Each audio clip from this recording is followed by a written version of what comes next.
اپنے شو M P جی speech کے ساتھ بلال غوری آپ کی خدمت میں حاضر ہے۔ اس ملک میں دو ہی مافیاز اور دو ہی قبضہ گروپ ہیں جن کی غنڈہ گردی کی کوئی لمٹ نہیں ہے۔ ایک تو ڈی ایچ اے ہے، جہاں پہ حاضر سروس جو فوجی افسر ہیں وہ اس کا انتظام چلاتے ہیں اور یوں انہیں کوئی پوچھنے والا نہیں ہے، جبکہ دوسرا جو بڑا قبضہ گروپ جو ہے وہ بحریہ ٹاؤن ہے، جس میں باوردی فوجی افسر تو نہیں ہوتے لیکن ریٹائرڈ فوجی افسر جو ہیں وہ ان کی غنڈہ گردی کے ذریعے زمینوں پر قبضے کیے جاتے ہیں، لوگوں کو ان کی زمینوں سے بے دخل کیا جاتا ہے اور یوں دھونس اور دھاندلی کے ذریعے جو ہے وہ نہ صرف پیسہ کمایا جاتا ہے بلکہ بعد میں یہ بھی کہا جاتا ہے کہ جی ہم تو ملک و قوم کی خدمت کر رہے ہیں، ہم تو اعلیٰ معیار کی عالمی معیار کی جو رہائشی اسکیمیں ہیں وہ بنا کے جو ہے وہ دے رہے ہیں، ہم تو لوگوں کو گھر بنا کے دے رہے ہیں، ہم تو بڑی خدمت کر رہے ہیں۔ گزشتہ قسط میں ہم بات کر رہے تھے بحریہ ٹاؤن کی توسیع پسندی کے حوالے سے۔ میں نے عرض کیا تھا کہ اگلی قسط میں ہم آپ کو بتائیں گے کہ کراچی میں اس وقت دراصل ہو کیا رہا ہے اور ملیر میں کس طرح سے لوگوں کو ان کے گھروں سے بے دخل کیا جا رہا ہے۔ تو جناب پہلے میں ملیر کا تعارف کروا دوں۔ ملیر جو ہے وہ کراچی کا سب سے بڑا ضلع ہے جو 2557 کلومیٹر یا 63,18,448 ایکڑ پر جو ہے وہ محیط ہے۔ ملیر کا جو زیادہ علاقہ ہے، جو زیادہ رقبہ ہے، وہ جو ہے ندی نالوں، وائلڈ لائف کے زیر انتظام سینکچریز، پہاڑیوں، جنگلات اور ان گوٹھوں پر مشتمل ہے جو قیام پاکستان سے پہلے جو ہے وہ آباد ہیں 1920 سے، اور بعض گوٹ جو ہیں وہ اس سے بھی پہلے سے جو ہیں وہ آباد ہیں۔ ان کے پاس اس حوالے سے جو وہاں رہائشی اور مالکانہ حقوق ہیں وہ بھی جو ہیں وہ دستیاب ہیں۔ کراچی میں مجموعی طور پر جو رجسٹرڈ گوٹ ہیں وہ 1131 ہیں، جن میں سے 817 جو گوٹ ہیں وہ ملیر کے علاقے گڈاپ ٹاؤن میں آتے ہیں۔ کئی گوٹ جو ہیں وہ پہلے ہی فتح کیا جا چکے ہیں، جیسا کہ میں نے پہلے عرض کیا تھا گزشتہ قسط میں کہ جو ایم ڈی اے کی طرف سے، ملیر ڈیولپمنٹ اتھارٹی کی طرف سے جو زمین بحریہ ٹاؤن کو الاٹ کی گئی، اس کی وجہ سے بحریہ ٹاؤن کو یہ موقع میسر آ گیا کہ اس کے آس پاس جتنے بھی ندی نالے ہیں، جتنے بھی جنگلات کی زمینیں ہیں یا جتنے گوٹ ہیں، وہاں سے لوگوں کو بے دخل کر کے جو ہے آپریشن کر کے تو ان زمینوں پر جو ہے وہ قبضہ کیا جا رہا ہے۔ جو بحریہ ٹاؤن کی مشینری ہے، بلڈوزر ہیں، کرینے ہیں، وہ پولیس اور انتظامیہ کی سرپرستی میں وہاں جاتے ہیں۔ جو لوگ مزاحمت کرتے ہیں انہیں مارا جاتا ہے، پیٹا جاتا ہے، انہیں دھمکایا جاتا ہے، گولیاں چلائی جاتی ہیں، لوگوں کو اٹھا لیا جاتا ہے اور ان لوگوں کے خلاف جو ہیں وہ دہشت گردی کے مقدمات بنا دیے جاتے ہیں۔ یوں بالآخر لوگ خوفزدہ ہو کر، پریشان ہو کر وہ علاقہ چھوڑنے پر مجبور ہو جاتے ہیں اور ایک ایک کر کے یہ جو گوٹ ہیں انہیں فتح کرنے کا سلسلہ جو ہے وہ جاری ہے۔ کئی گوٹ جیسے میں نے پہلے کہا کہ فتح کیے جا چکے ہیں اور اب بحریہ ٹاؤن کی نظر گڈاپ ٹاؤن کے 45 گوٹھوں پر ہے جو بحریہ ٹاؤن کے آس پاس جو ہیں موجود ہیں۔ اس وقت آپ جو باؤنڈری وال دیکھ رہے ہیں یہ اور اس پہ خاردار جو تار نصب ہے، آپ اگر یہ سمجھ رہے ہیں کہ یہ اسرائیل اور فلسطینی علاقے کو جدا کرنے والی دیوار ہے تو ایسا ہرگز نہیں ہے حضور۔ یہ بحریہ ٹاؤن کراچی کی دیوار ہے جس کے اوپر خاردار تار جو ہے وہ نصب ہے، اور اس کے ساتھ یہ جو کچا راستہ، کچا علاقہ آپ دیکھ رہے ہیں، یہ راستہ گڈاپ ٹاؤن کے 3 گوٹھوں کی طرف جو ہے وہ جاتا ہے، جہاں سے لوگوں کو بے دخل کر کے زمین پر قبضہ کرنے کی مہم جاری ہے۔ چند روز پہلے بھی یہاں جو ہے آپریشن کیا گیا۔ ان تینوں گوٹ جو ہیں جن میں نور محمد گبول گوٹ ہے، سمار گوٹ ہے اور ادلو گوٹ ہے، یہاں پہ بحریہ ٹاؤن کی طرف سے زمینوں پر قبضہ کرنے کی مہم جو ہے وہ چل رہی ہے۔ اس کے علاوہ یہاں آپ دیکھ رہے ہوں گے کہ ایک ندی ہے جو لنگی جی ندی کہلاتی ہے۔ یہ برساتی ندی ہے اور اس پر بھی آپ جیسا کہ دیکھ رہے ہیں کہ بحریہ ٹاؤن کی جو مشینری ہے اس کے ذریعے یہاں پہ مٹی ڈالی جا رہی ہے اور مٹی ڈال کر لگتا یوں ہے کہ اس ندی کو بھر دیا جائے گا مٹی سے اور پھر اس زمین پر بھی جو ہے وہ قبضہ کر لیا جائے گا۔ اس طرح کی بے شمار ندیاں ہیں، نالے ہیں اور محکمہ جنگلات کی زمینیں ہیں جس پہ بحریہ ٹاؤن کی طرف سے جو ہے وہ قبضہ کیا جا چکا ہے۔ چند روز پہلے بھی یہاں بحریہ ٹاؤن کی طرف سے ایک آپریشن کیا گیا. یہ آپریشن جو ہے وہ 7 مئی کو شروع ہوا.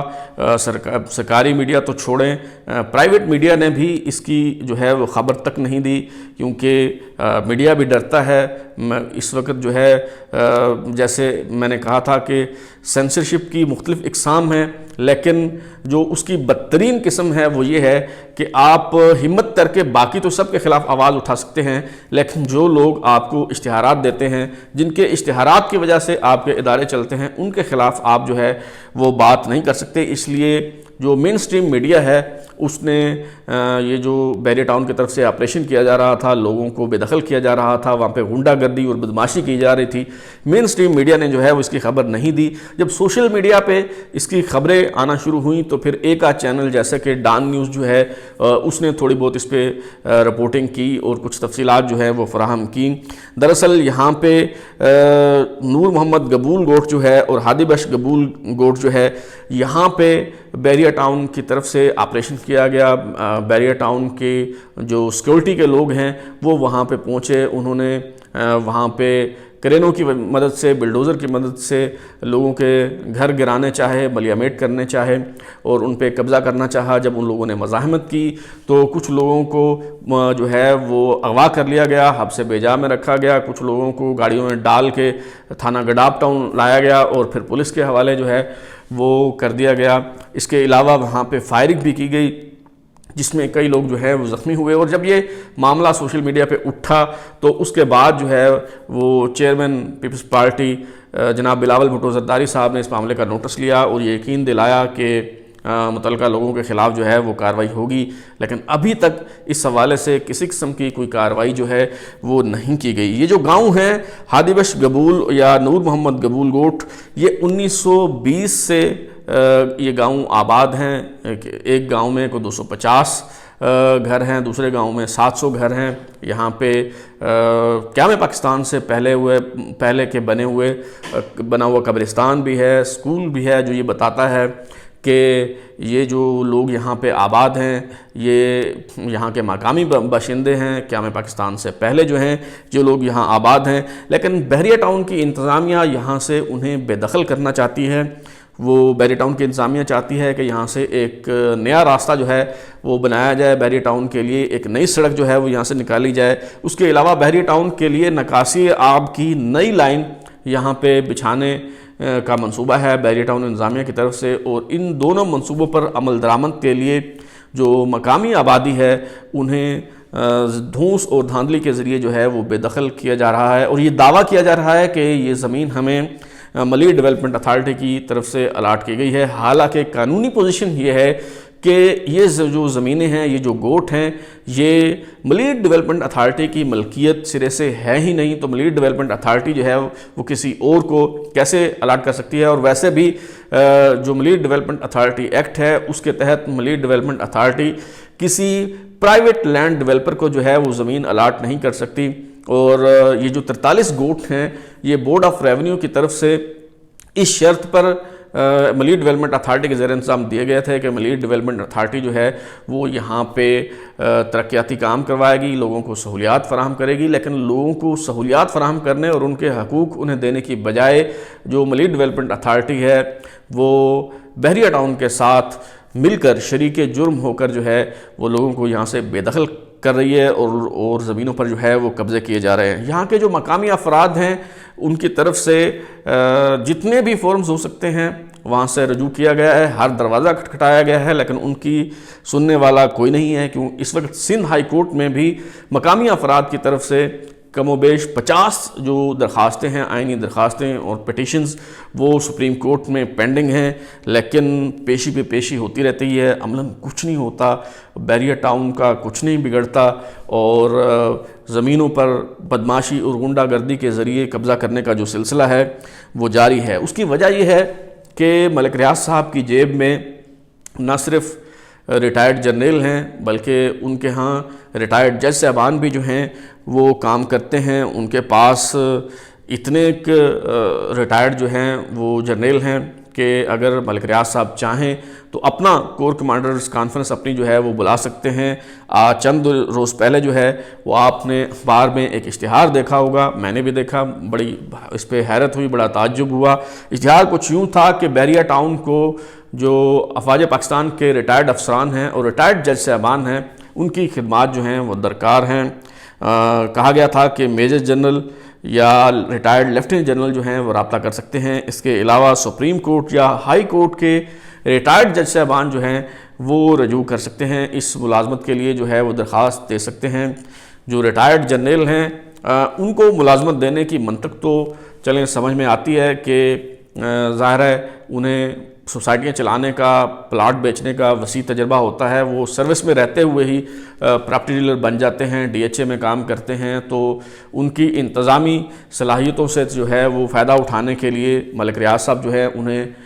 نوکری دے رہے ہیں۔ لیکن یہ جو ہائی کورٹ اور سپریم کورٹ کے ریٹائرڈ جج صاحبان ہیں انہیں نوکری دینے کا ماسوائے اس کے کیا مقصد ہو سکتا ہے اور کیا منطق ہو سکتی ہے کہ جو ان کے عدالتی معاملات ہیں اس کا انتظام جو ہے وہ ریٹائرڈ جج صاحبان سنبھالیں، تاکہ کہیں کسی عدالت میں ان کے خلاف جو ہے وہ کوئی فیصلہ نہ آ سکے اور ریٹائرڈ جج صاحبان کا اثر و رسوخ استعمال کرتے ہوئے وہ عدلیہ پر جو ہے وہ اثر انداز ہو سکے۔ چند برس ہوتے ہیں کہ ایک خفیہ ادارے کے جو اعلیٰ افسر ہیں وہ ملک ریاض صاحب سے ملنے کے لیے ان کے دفتر میں آئے، تو ملک ریاض صاحب نے ازراہ تفنن ہی ظاہر ہے ان سے پوچھا ہوگا، انہوں نے مذاق میں کہا کہ بتائیے کہ آپ کس کے ہاتھ کی چائے پینا پسند کریں گے، آپ کو لیفٹیننٹ جنرل کے ہاتھ کی چائے پلواؤں، میجر جنرل کے ہاتھ کی، یا پھر 1 اسٹار جنرل یعنی بریگیڈیئر کے ہاتھ کی چائے آپ پینا جو ہے وہ پسند کریں گے۔ اس پہ وہ صاحب خفا بھی ہوئے اور کچھ عرصے کے لیے ملک ریاض صاحب کے جو تعلقات ہیں وہ خراب ہوئے، ان پہ کچھ برا وقت بھی آیا، لیکن جلد ہی جو ہے وہ ملک صاحب نے معاملات سنبھال لیے، کیونکہ ملک صاحب بہت قائم آدمی ہیں، وہ ڈیل کرنے میں ان کا جو ہے وہ کوئی ثانی نہیں ہے، اور یہی وجہ ہے کہ وہ آج تک کسی معاملے میں جو ہے وہ نہیں پھنسے، اور کوئی بھی ان کا بال بھی بیکا نہیں کر سکتا، خواہ نیب ہو، ایف آئی اے ہو، عدالتیں ہوں یا کوئی بھی ہو، حکومتیں ہوں، کوئی بھی جو ہے انہیں انصاف کے کٹہرے میں کھڑا نہیں کر سکتا، کوئی بھی جو ہے وہ ان سے یہ نہیں پوچھ سکتا کہ آپ کیا کر رہے ہیں اور آپ کیوں کر رہے ہیں۔ یہ سلسلہ جاری ہے، جیسے میں نے گزشتہ قسط میں کہا تھا کہ اگر آپ کے پاس کچھ معلومات ہیں اس حوالے سے، اگر آپ بھی متاثرہ افراد میں شامل ہیں، آپ کے ساتھ بھی کسی قسم کی کوئی زیادتی کی گئی ہے، تو آپ ہم سے رابطہ کریں۔ ہمارا جو official WhatsApp feedback number ہے 033284105337، اس پہ آپ رابطہ کر سکتے ہیں، ہمیں میسج کیجئے، آڈیو میسج بھیجئے، ویڈیو پیغام بھیجئے، لیکن براہ کرم کال کرنے سے گریز کیجئے۔ اب تک کے لیے اتنا ہی، بلال غوری کو اجازت دیجئے۔ اگر آپ کو ہمارا شو پسند آیا تو اسے لائک کریں، کمنٹ کریں، شیئر کریں، اور ہمارا چینل سبسکرائب کرنے کے بعد بیل آئکن یعنی گھنٹی ضرور دبائیں، تاکہ آپ کو نئی ویڈیوز کی نوٹیفیکیشنز ملتے رہیں۔ بہت شکریہ۔